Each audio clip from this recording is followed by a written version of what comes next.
Today I'm featuring what I think is a very nice option for a DIY pulse transducer.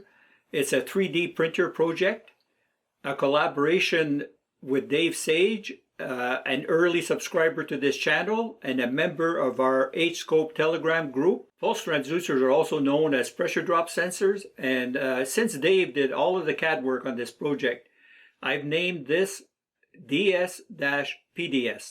It's made up of two halves, and Dave shares the STL files with us, and I provide the link. Standard female BNCs can easily be found on AliExpress and eBay. The print even includes the flats, and the BNC is a perfect fit. I printed both halves out of PLA with 100% infill. It is best printed with this face on the build plate. No supports required. The pressure half accepts a 35mm piezo. These can also be found on AliExpress and eBay, usually in bags of 10. Make sure that you choose the ones that already have the wires soldered to it. It's very difficult to solder wires on piezo.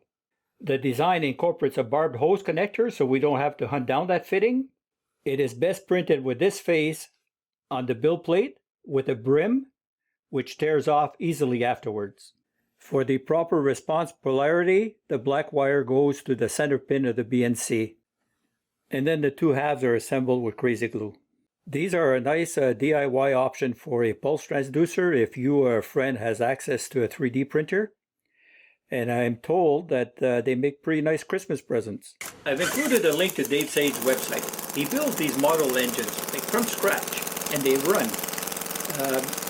Skill and tenacity there. So I invite you to check it out. Catch you guys later.